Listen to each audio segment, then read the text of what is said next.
Sebelum mulai jangan lupa dukung dan subscribe channel kami.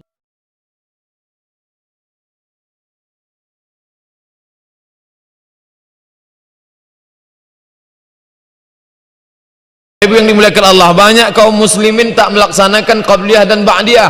Apa sebab? Banyak faktor. Ada yang menyebabkan karena malas, ada yang menyebabkan karena yakin betul dia umurnya masih panjang, nanti sajalah solat sunat nih, yang wajib-wajib saja dulu. Tapi banyak faktor yang menyebabkan itu adalah kesalahan pemahaman, salah ilmu, salah paham, salah cakap, salah amal, salah buat. Itu sudah hukum positif. Kesalahan beramal muaranya disebabkan oleh salah pengetahuan, salah tahu, salah cakap, salah buat, salah amal. Apa sebab tak mau melaksanakan salat sunat qabliyah dan ba'diyah? Karena pengetahuan yang salah. Definisinya sudah dipatok mati, tak boleh berubah. Ini salat sunat, dilaksanakan berpahala, ditinggalkan tidak apa-apa.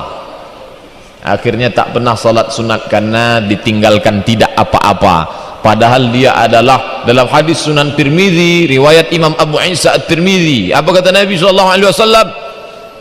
Inna awwala ma yuhasabu bihil abdu yaumal qiyamati, yang pertama kali dihisab dari seorang hamba nanti pada hari kiamat, salatuhu, salatnya, bukan hajinya.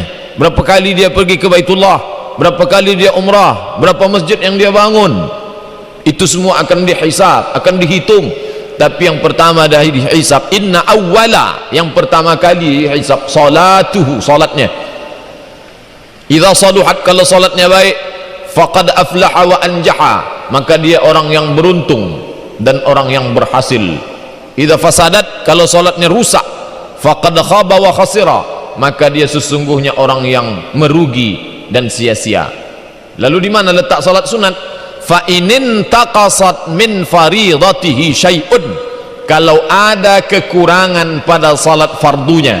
Tapi makna kekurangan di sini bukan maknanya salat fardunya kurang, kekurangan bacaan tak sempurna, kekurangan gerakan tak sempurna, itu maksudnya. Bagaimana menutupinya?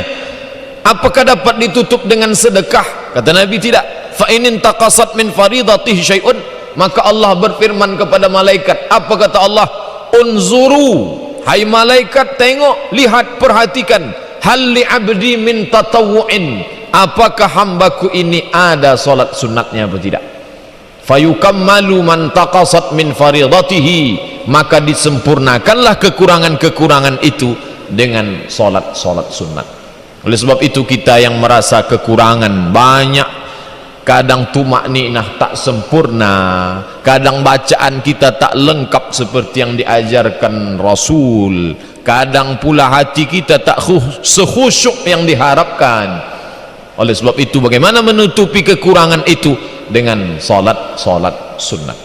Bapak dan Ibu hadirin hadirat yang dimuliakan Allah, kalaulah pemahaman kaum muslimin memahami salat sunat begitu pentingnya sebagai melengkapi segala kekurangan, maka dia tak akan meninggalkan walau sesaat pun. Sampai-sampai Nabi bersama Bilal bin Abi Rabah dalam suatu perjalanan musafir panjang, karena terlalu lelah, capek, perjalanan yang penuh dengan rintangan dan kesulitan, lalu Nabi tertidur. Kapan baru terjaga? Dhau'us syams, panas terik matahari yang mengena ke wajah membuat mereka terbangun. Kira-kira kalau panas baru terbangun paling tidak pukul 6.30 atau pukul 7. Ketika terbangun, Nabi tak langsung salat subuh, tapi Nabi perintahkan kepada Bilal bin Abi Rabah mengumandangkan azan. Setelah itu mereka tak langsung salat subuh, tapi melaksanakan qabliyah subuh. Ini bukan dalil untuk memperlambat salat, karena ini terjadi hanya sekali seumur hidup Nabi. Ini dalil, kadang orang kalau mendengar satu dalil main cerdas otaknya untuk mencari-cari celah. Ini dalil menunjukkan pentingnya qabliyah subuh. Sampai Nabi tak langsung salat subuh, tapi Nabi melaksanakan qabliyah subuh. Bapak dan Ibu hadirin hadirat yang dimuliakan Allah, untuk melengkapi yang kurang, inilah yang pertama. Apa fungsi kedua? Fungsi salat sunat untuk meraih cinta, kasih sayang Allah. Seorang anak kalau dapatnya cinta si ibu, semua dapatnya. Seorang istri kalau dapatnya cinta suami, semua dia dapat. Seorang murid kalau dapatnya cinta guru, maka semua dia dapat. Begitu juga seorang hamba kalau dapatnya cinta Allah, semua dia dapat. Bagaimana cara mendapatkan cinta Allah? La yazalu 'abdi yataqarrabu ilayya bin nawafil hatta uhibbah.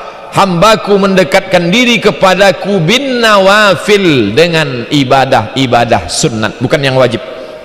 Yang wajib memang sudah kewajiban kita, tapi mendekatkan diri kepada Allah dengan ibadah-ibadah bin nawafil, dengan ibadah sunat, hatta uhibbah, sampai aku cinta kepada hamba itu.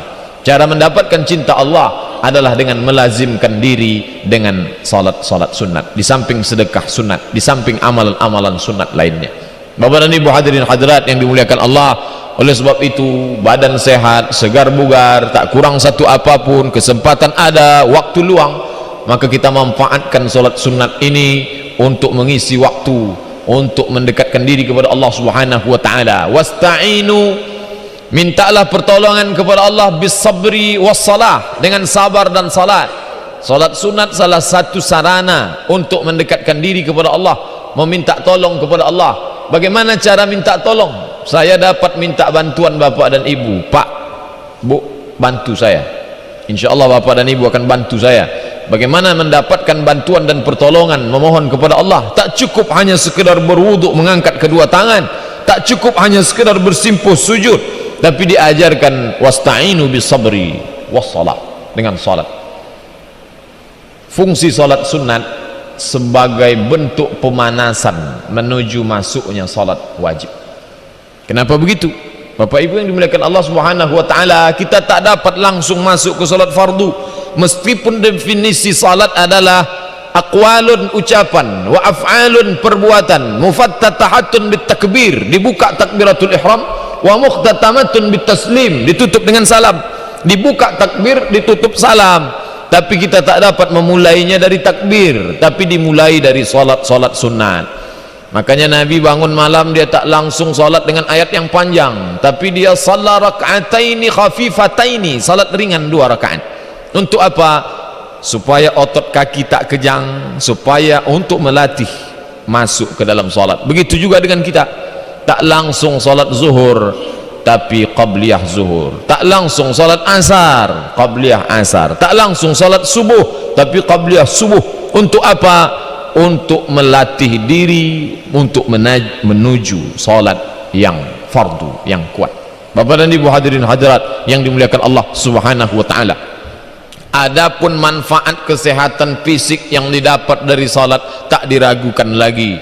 Ketika otot-otot kaki meregang, ketika tulang belakang membengkok, ketika leher tak terlalu tunduk, tak terlalu ke atas, ketika rukuk dan sujud yang sempurna, turun kepalanya ke bawah, maka ini semua mengandung efek kesehatan yang hanya dapat dijelaskan oleh para pakar ahli medis, tapi yang paham dua-duanya. Ada dokter, profesor, ahli bidang ortopedi tulang belakang, ahli peredaran darah, semua dia paham, tak dapat menjelaskan hikmah salat. Kenapa? Karena dia tak salat. Ada pula yang rajin salat, selengkap semua tumakninahnya, salat fardu, salat sunat sempurna, tapi tak paham medis, tak juga dapat menjelaskan itu. Maka dalam Islam diajarkan udkhulu fi silmi, masuklah ke dalam Islam kafah, secara keseluruhan. Islam tak pernah mengharamkan ilmu dunia.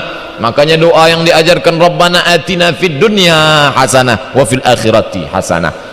Seorang yang ahli bahasa Arab, paham tajwid, paham fiqih, tak dapat menjelaskan itu secara medis, tapi seorang dokter yang beriman dapat menjelaskan itu. Dalam salatnya dia dapatkan hikmah-hikmah, dibukakan pintu hatinya.